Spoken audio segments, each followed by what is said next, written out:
Et aujourd'hui, Julien, tu es en train de boucler un livre dont je vais te laisser dévoiler le titre, mais qui justement parle des rapports entre les émotions qui sont masquées, les blocages énergétiques et la survenue du cancer, donc une thématique que tu développeras au cours de ce congrès. Est-ce que tu pourrais nous en dire quelques mots?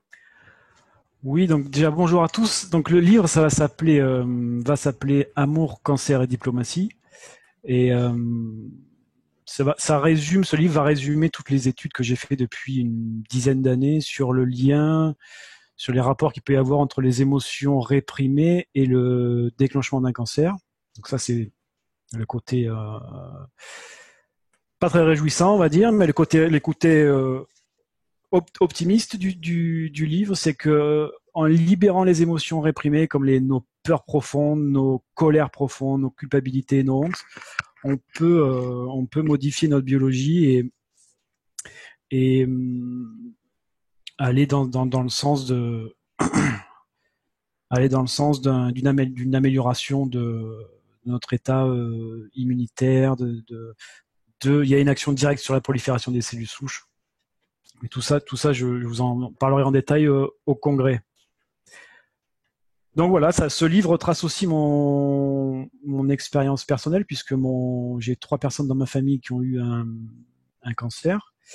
Et voilà, je parle de ça. Je parle aussi de moi, de comment mes peurs, mes croyances négatives sur moi m'ont à mon avis mené à un moment sur ce chemin-là, mais que en travaillant sur moi avec l'EFT, avec des techniques de méditation, on peut arriver je pense, à bifurquer et à prévenir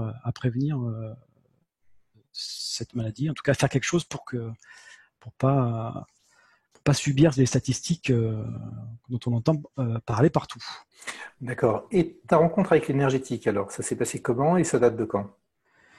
Ça doit dater de 2009. J'ai assisté à une conférence en psychologie de Bruce Lipton, le chercheur Bruce Lipton, donc qui est chercheur en épigénétique aux États-Unis, qui a écrit un bouquin génial qui s'appelle Biologie des croyances, et dont il parlait de ces techniques qui permettent de libérer les émotions et de modifier la programmation épigénétique des cellules. Et c'est là que je me suis renseigné à savoir mais quelles étaient, parce qu'il parlait pas des techniques dans la vidéo, dans le documentaire, et je me suis renseigné et je suis tombé sur Monsieur Jean-Michel Guret, que nous avons ici aujourd'hui.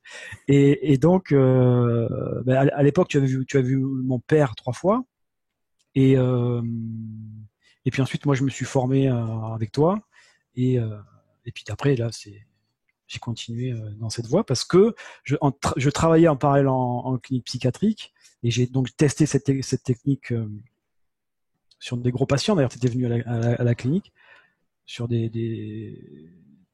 patients schizophrènes, des légionnaires, des gros patients, et je voyais des résultats bluffants, et donc j'ai continué à développer ces pratiques. Alors, je sais que tu es à l'affût de toute la recherche qui sortent en matière de psychologie énergétique.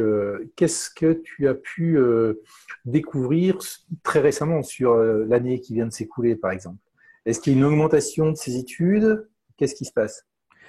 Il y a une très forte augmentation des études sur l'épigénétique et sur les rapports qui existent entre ça s'appelle la psychoneuroimmunologie, c'est les rapports entre les émotions et la programmation de l'ADN. Et pour moi, l'année dernière, l'étude majeure qui est sortie, dont on a vraiment peu entendu parler, c'est une étude qui a montré qu'avec une séance d'EFT, on activait 5 gènes suppresseurs de tumeurs. Pour moi, ça c'est une étude clé parce que je fais aussi beaucoup de recherches sur la rémission spontanée de cancer, qui sont les rémissions spontanées de cancer, c'est des gens à qui on dit mais monsieur, madame, on peut plus rien faire pour vous, rentrez chez vous, et qui sont censés mourir, et qui vivent plus longtemps que prévu, voire qui sont toujours en vie après 4, 5, 6 ans, 7 ans. Et quand on interroge ces personnes, on se rend compte que la rémission n'a rien de spontané. C'est parce que ces personnes-là, elles font des 9 changements qui ont été identifiés par des chercheurs aux États-Unis. Et un des changements qui est majeur, c'est la libération des émotions imprimées, c'est-à-dire la libération des colères, la libération des peurs, la libération des croyances négatives sur soi. Tout ça, ça a un impact profond sur le développement des cellules souches du cancer, sur le système immunitaire, sur tout un tas de choses. C'est-à-dire que le fait de bloquer les émotions à l'intérieur va avoir une action sur l'expression des gènes, c'est ça? Ouais. Bloquer les émotions, la répression émotionnelle, c'est vraiment ça. C'est plus que parce qu'on entend souvent dire stress et cancer, on ne sait pas trop s'il y a un lien, etc. C'est vrai qu'aujourd'hui on sait pas, on peut pas trancher.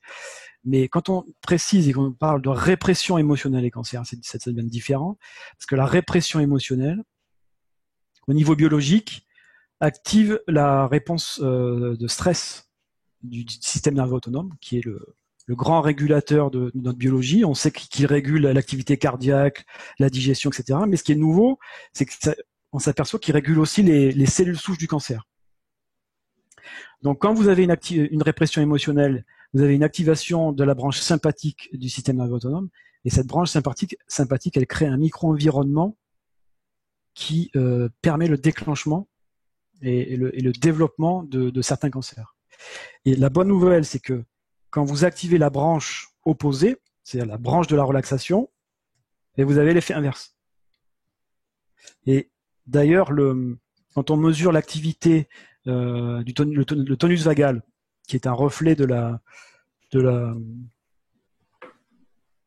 quand on mesure la cohérence cardiaque, qui est un reflet de l'activation du système vague, qui est en gros le frein, eh ben ça devient un facteur pronostic. Il y a des études qui montrent que c'est un facteur pronostic plus important que le stade du cancer. C'est une équipe belge qui a découvert ça il y a pas très longtemps. Donc tout l'intérêt de faire tout ce qu'on peut pour se relaxer, pour être détendu au niveau émotionnel. Voilà. Et l'EFT et les techniques de psychologie énergétique permettent d'aller rapidement vers ces états. Hein, Alors ça, c'est pas du jour au lendemain, hein, ça demande un travail personnel intense. Justement, qu'est-ce que tu conseilles aux personnes qui nous écoutent juste, par rapport à ça? Déjà en prévention. Au niveau de la prévention. Déjà au niveau de la prévention, c'est de pas laisser traîner les colères et de pas laisser traîner des peurs trop longtemps. Donc au jour le jour, une pratique quotidienne. Moi, je dois pratiquer 20 minutes tous les jours. Hein, je scanne ma journée, et je laisse rien traîner. Tu as des raisons, toi, d'être en colère?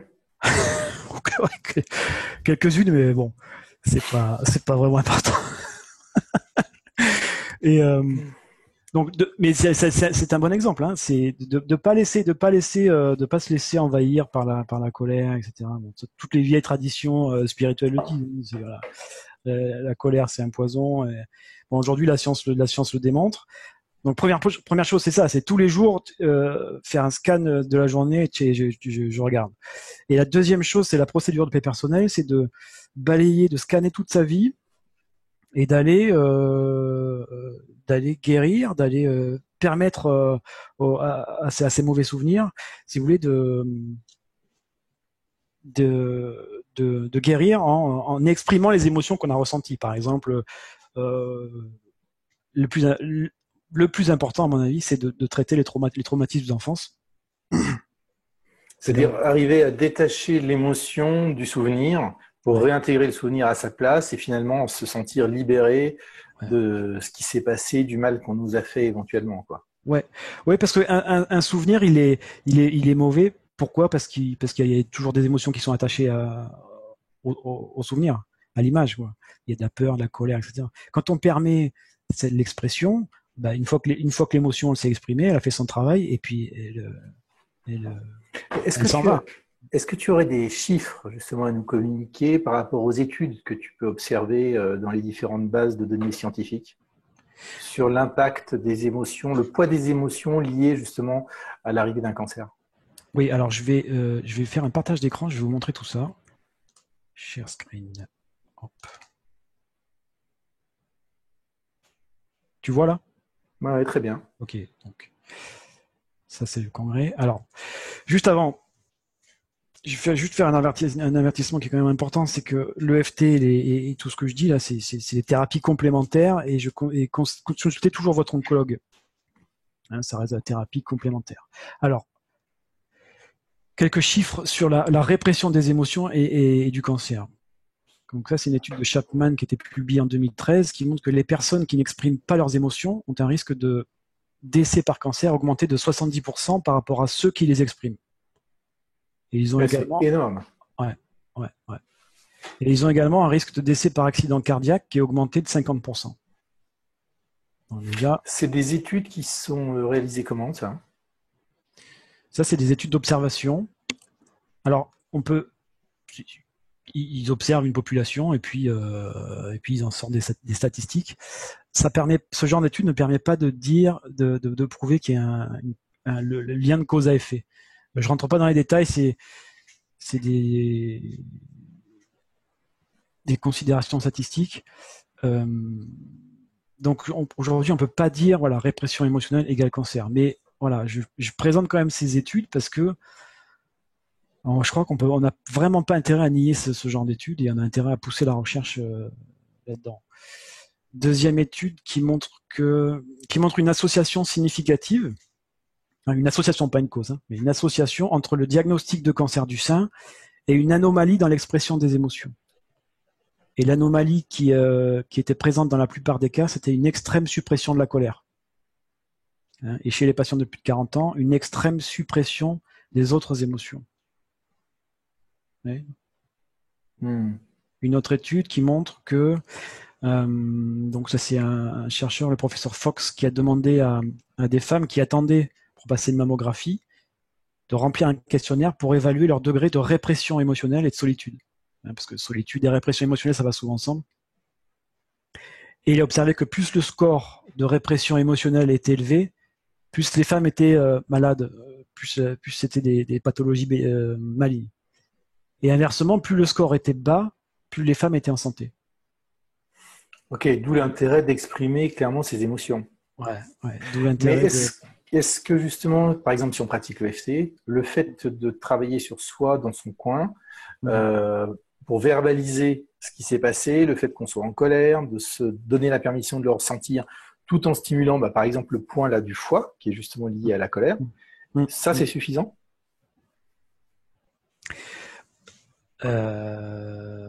Ça permet de libérer la colère et de diminuer l'activation du système sympathique. Je ne vais pas dire que c'est suffisant pour guérir le cancer. Oui, bien sûr. Tu vois, mais pour exprimer l'émotion, hein, dans le fait pour exprimer l'émotion, bien sûr. Oui. C'est génial. Pour permettre d'exprimer les émotions, c'est génial.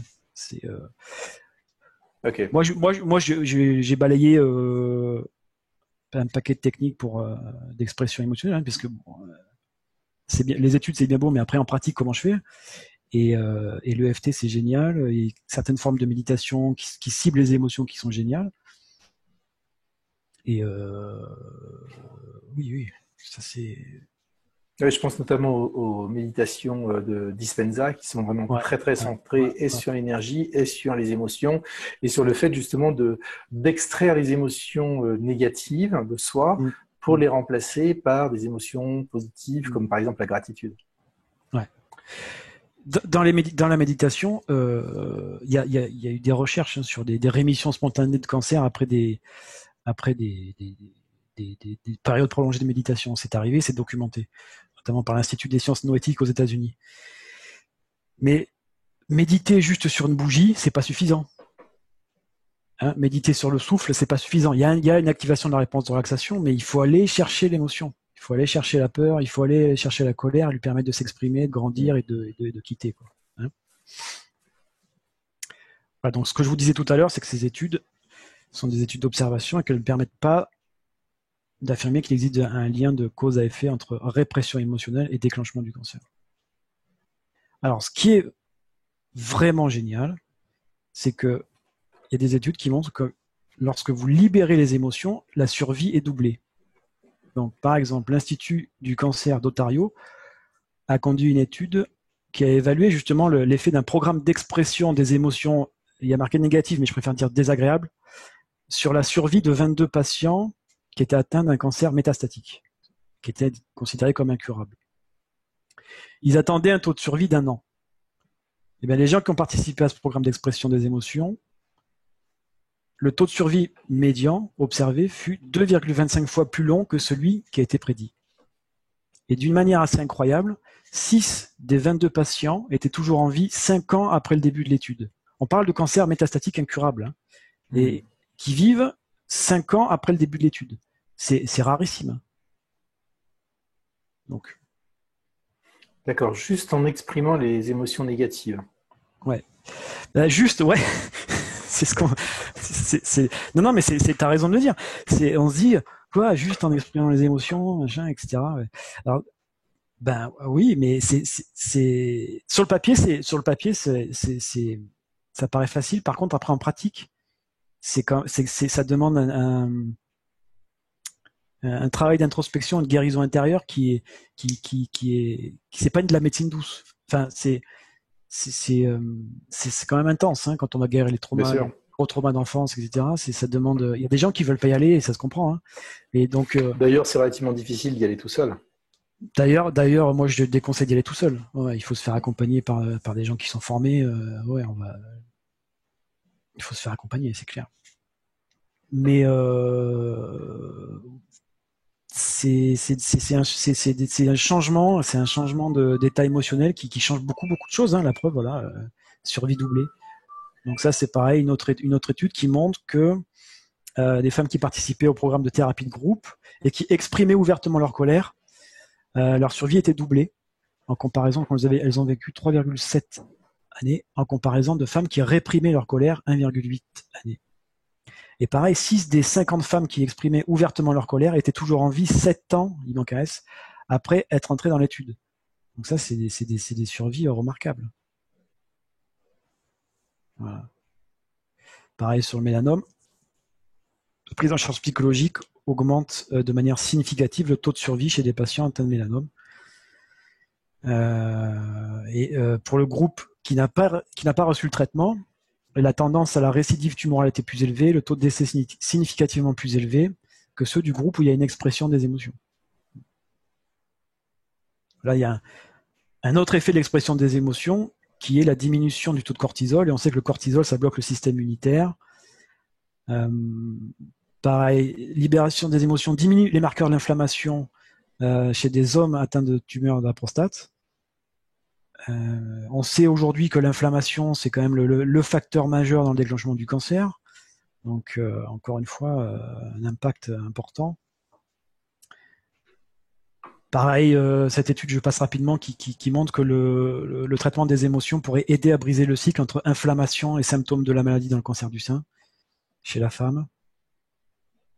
Et cette étude que je trouve géniale et qui peut changer beaucoup de choses, c'est une étude qui a été faite quand même sur 99 000 femmes. Hein, c'est pas une petite étude. Et la conclusion des auteurs, c'est que le traitement psychologique des événements de vie choquants, de nos traumas, hein, nos traumatismes d'enfance, tous nos soucis, pourrait réduire l'incidence du cancer du sein. Donc la nouveauté, ce serait que la libération des émotions ferait partie du programme de prévention du cancer du sein. D'accord. Ça, c'est nouveau. Hein. Mais c'est pas moi qui le dis, c'est les Chinois en plus. Et puis ils sont nombreux. Hein. Donc il y a vraiment quelque chose d'intéressant. Ces études sont connues en France? Est-ce qu'elles sont médiatisées? Ça, c'est des études que tu vas chercher sur PubMed ou Science Direct? Ça, c'est des études qui arrivent directement sur le PubMed, qui est la banque de données d'études internationales que tout le monde peut consulter. Mais c'est vrai que c'est des études, j'en ai pas entendu parler moi dans les médias. Donc c'est pour ça que je suis content. Tu parlais tout à l'heure de l'Institut des Noétiques, qui est dirigé par Cassandra Overton. Ils ont fait une évaluation statistique et ils constatent que le délai moyen entre la publication d'une étude fondamentale qu'on va retrouver rapidement entre le moment où l'étude est faite, après, avant qu'elle soit publiée, souvent il faut attendre plusieurs années parce qu'il y a des allers-retours entre les comités de relecture et les chercheurs. mais la moyenne de la diffusion d'une étude scientifique validée par des pairs, publiée dans une revue à comité de lecture, et son apparition ou sa diffusion dans le grand public, c'est de l'ordre de 17 ans. Ouais. C'est énorme, et ça explique bien pourquoi on est autant à la traîne. Donc effectivement, c'est vraiment hyper intéressant ce genre d'études. Ben, je pense qu'avec Internet, aujourd'hui, on peut aller plus vite, quoi. Peut-être qu'on peut... En tout cas, l'information, elle est accessible à tout le monde. Et encore une fois, je suis content de pouvoir partager ça. Je pense que voilà, ça peut changer certaines choses. Alors, comment ça se passe au niveau biologique? J'en ai un peu parlé tout à l'heure. C'est que quand on a des émotions réprimées, on active la réponse de stress. Et la réponse de stress, elle est véhiculée la plupart du temps par le système nerveux sympathique. Et ce système nerveux sympathique, que j'ai dit tout à l'heure, il stimule la prolifération des cellules tumorales, il bloque l'activité des gènes suppresseurs de tumeurs, il bloque les fonctions immunitaires et donc il favorise la croissance tumorale. Mais à l'inverse, une intervention psychologique libératrice, c'est exactement ce que fait l'EFT, qui procure ensuite du bien-être, de la joie, active la réponse de relaxation, qui est la plupart du temps véhiculée par le système nerveux parasympathique. Et ça inhibe la prolifération des cellules tumorales, notamment des cellules souches tumorales. C'est ça qui est important de cibler. Ça active les gènes suppresseurs de tumeurs, on l'a vu, j'ai dit tout à l'heure, donc le FT active 5 gènes suppresseurs de tumeurs. Ça diminue les hormones du stress comme le cortisol, et ça supprime l'activité de l'accélérateur qui est le système nerveux sympathique. Et tout ça, c'est un ensemble, donc juste la libération des émotions entraîne cette modification biologique massive et qui permet au système nerveux parasympathique de nettoyer le nettoyage des cellules tumorales par les cellules immunitaires. Donc ça, c'est pareil, c'est une étude qui est récente, qui est publiée en 2013, mais qui explique tout. Il y a une étude qui a été faite par Dawson Church, publiée en 2016, donc très très récente, par rapport à l'activation des gènes lorsqu'on fait une séance d'EFT. En fait, ils ont pu observer et mesurer qu'il y a 78 gènes, l'expression génique de 78 gènes était modifiée. C'est-à-dire qu'il explique bien que ce n'est pas des interrupteurs on-off, mais que c'est plutôt une modulation comme un variateur, et que les gènes qui codent l'inflammation sont régulés à la baisse et ceux qui codent l'immunité sont régulés à la hausse. Et juste avec une séance, je crois que c'est 1 heure. Ouais, c'est 24 heures. Mais c'est l'étude dont je te parlais et qui montre qu'il y a aussi 5 gènes suppresseurs de tumeurs qui sont activés. Tu vois ? D'accord. Il y a un effet direct sur les cellules tumorales. Il y a pas sur les cellules tumorales, sur les gènes suppresseurs de tumeurs. Il y a un effet sur l'immunité et il y a un effet sur, je sais plus ce que tu m'as dit l'an dernier. Sur les gènes de l'inflammation et l'immunité. Oui, voilà, sur l'inflammation, l'immunité. Voilà. Ouais. Donc ça, c'est un schéma qui montre. Je vais pas.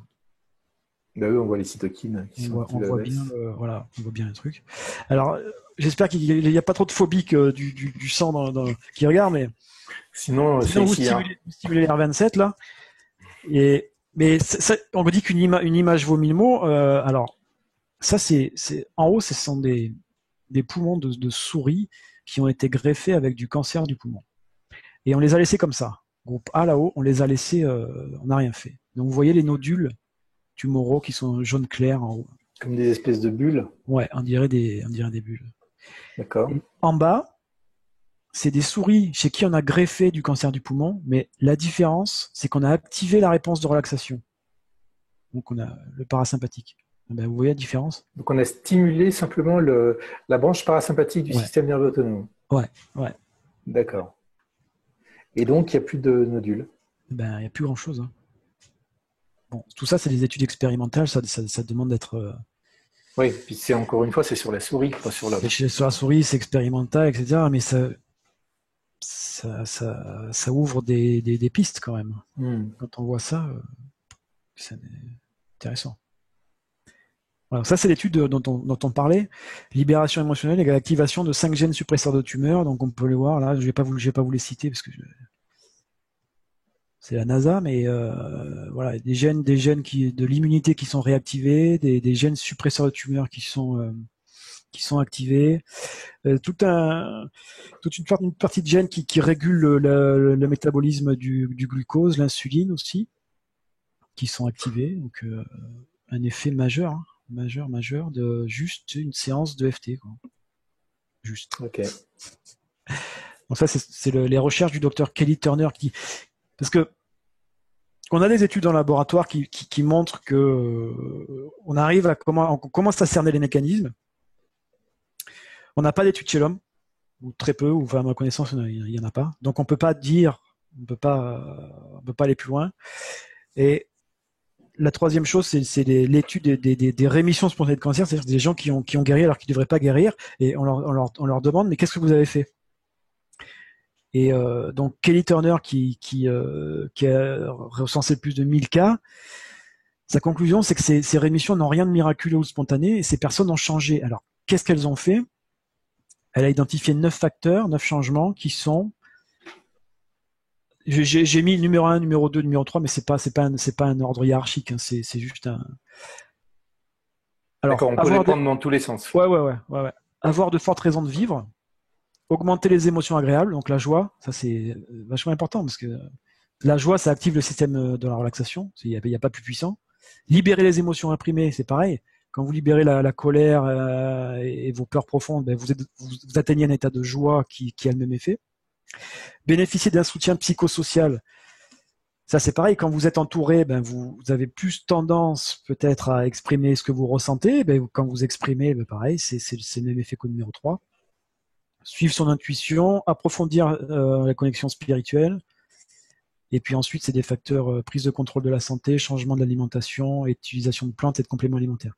Alors, ce qui me surprend, c'est que en fait, c'est tous les points qui font partie du programme Simonton. Ouais. Simonton, c'était un radiothérapeute qui, partant du principe que des personnes atteintes du même type de cancer, suivant le même type de traitement, avaient des réponses complètement diamétralement opposées parfois. Et donc, il s'est intéressé à la psychoneuroimmunologie, mais il y a maintenant une quarantaine d'années. Il n'y avait pas encore toutes ces études et toutes ces données scientifiques. Néanmoins, il a conçu un programme qui reprend exactement ça, quoi. C'est le cœur de la méthode Simonton. C'est vraiment incroyable. Ouais,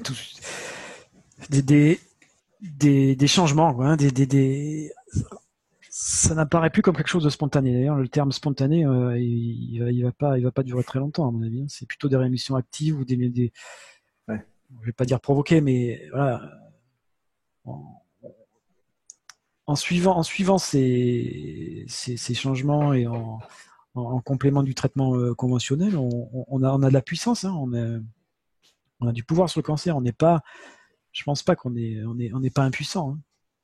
C'est un message qui est vraiment important et qu'il faut souligner. D'ailleurs, c'est un message qui a été relayé plusieurs fois par Bruce Lipton, que tu citais tout à l'heure, qui dit qu'on est sorti du dogme du déterminisme génétique et que c'est pas parce qu'on est porteur d'un gène du cancer qu'on va obligatoirement l'exprimer.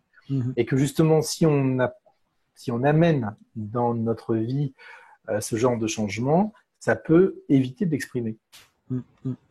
On a le contrôle. Hein. À condition d'agir, on a le contrôle. On a un gros contrôle sur la programmation des gènes. C'est fluide, c'est malléable, c'est pas du marbre. Ouais. Ensuite, je voulais vous parler de la psychologie des gens qui ont le cancer. Donc, moi, je me suis beaucoup inspiré de mon père, mais en consultation, on le remarque tous les jours.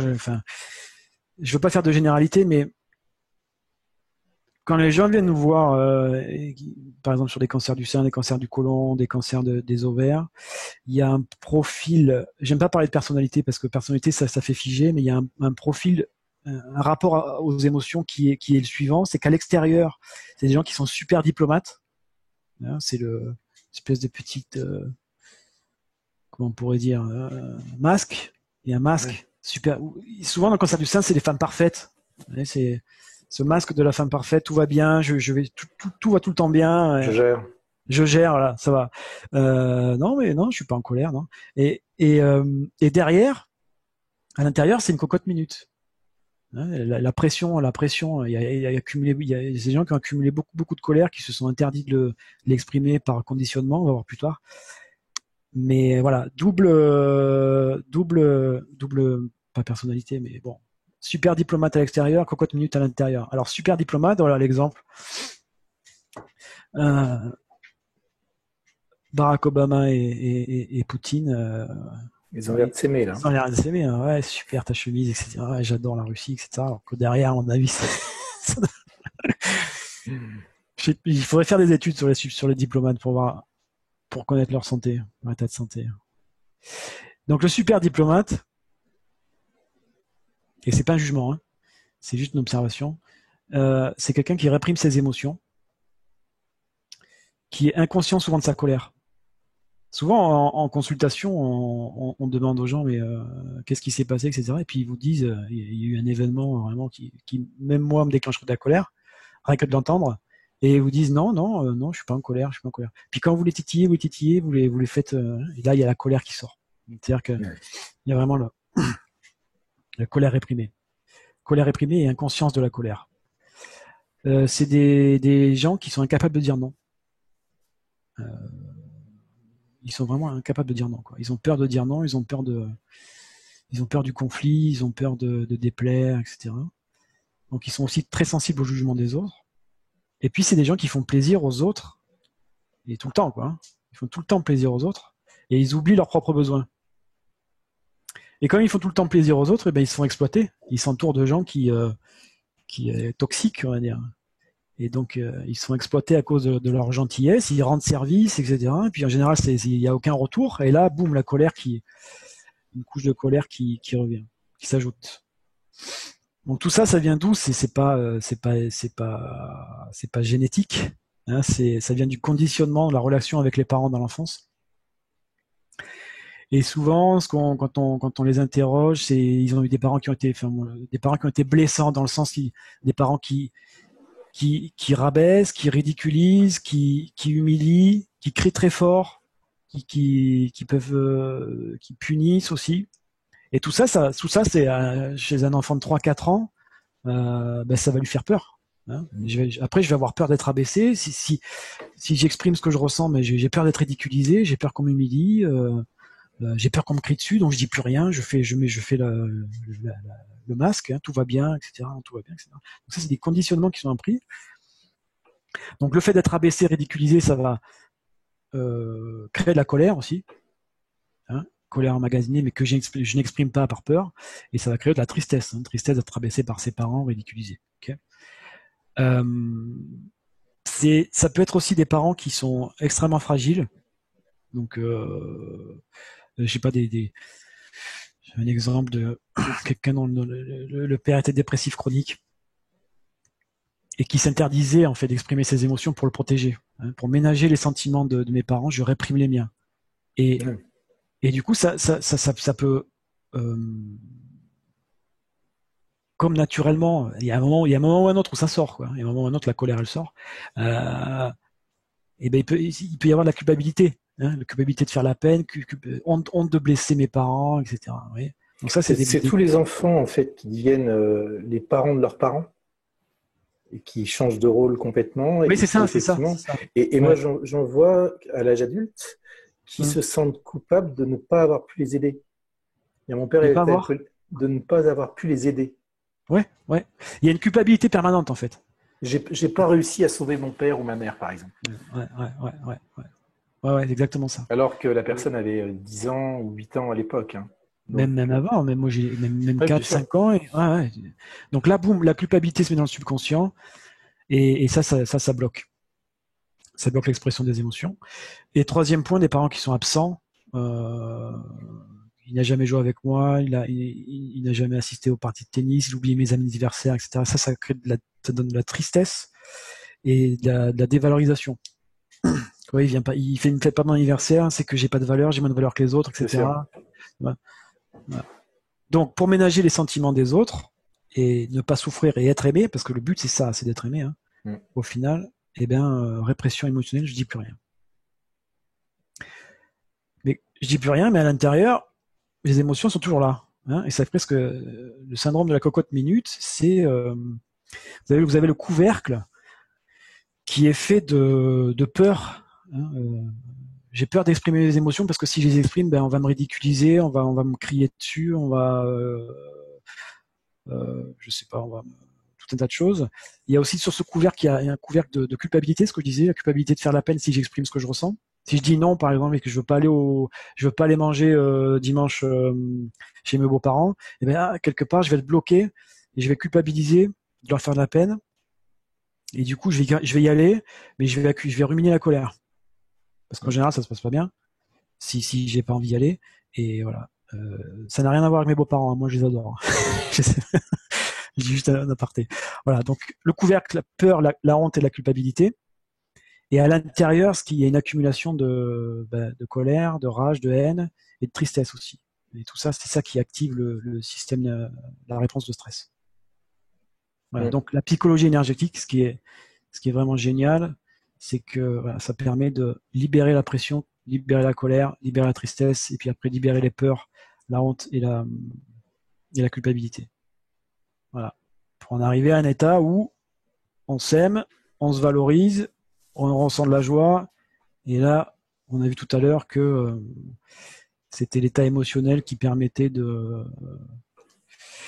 J'appellerai juste pour les personnes qui nous écoutent et qui ne connaissent pas ou pas trop ou pas bien la psychologie énergétique, c'est que le congrès qui va avoir lieu les 18 et 19 mars prochains, donc d'ici une quinzaine de jours, s'adresse aussi bien à des professionnels de la santé mentale qu'à des personnes qui sont justement intéressées par ces thérapies complémentaires, et que l'intérêt de ce congrès, c'est pas simplement d'écouter des exposés et de prendre de l'information, mais c'est vraiment d'expérimenter les choses sur soi. Donc il va y avoir des phases d'apprentissage, carrément des techniques, et que ça soit Dawson Church, David Feinstein, Don Hayden ou Marion Blick et les autres, ils vont à la fois parler de comment ça fonctionne, mais surtout de montrer comment ça fonctionne. Et comme c'est relativement simple à apprendre, on peut déjà, en l'espace de 2 jours, apprendre les techniques pour pouvoir ensuite les mettre en application dès le lundi suivant. Donc ça, je pense que c'est important de rappeler, notamment s'il y a des personnes qui nous écoutent et qui se posent des questions sur... parce que ce que tu dis, c'est effectivement très très intéressant, et on comprend bien qu'il y a urgence de pouvoir exprimer ses émotions. Eh bien, les techniques énergétiques ont un avantage énorme, c'est 1, leur simplicité, 2, leur efficacité, et 3, le fait que ça autonomise les gens. C'est-à-dire que voilà, j'apprends la technique, je vais l'appliquer sur moi, puisqu'en fait, il faut que je me connecte à mon souvenir, à ce qui est anxiogène, et qu'ensuite, pour libérer, je stimule.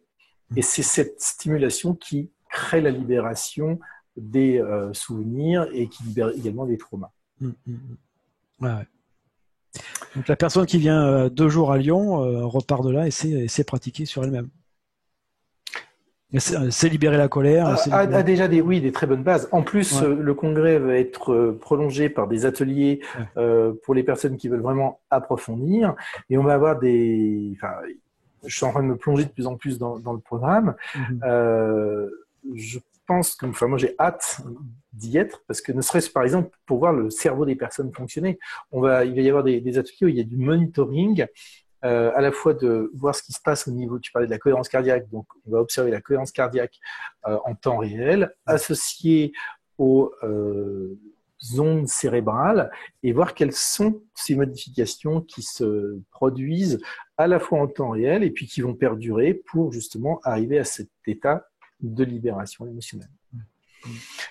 Ok Julien, j'espère qu'il te restera plein de choses à dire au moment du congrès et que tu n'as pas tout dévoilé. Tu interviendras donc à la table ronde de samedi soir. J'aurai le plaisir de t'y retrouver. Je te remercie beaucoup pour tout ça. Je te souhaite bon courage pour la poursuite et la fin de la rédaction de ton livre. Et je te dis à très bientôt. Merci. Au revoir. Au revoir.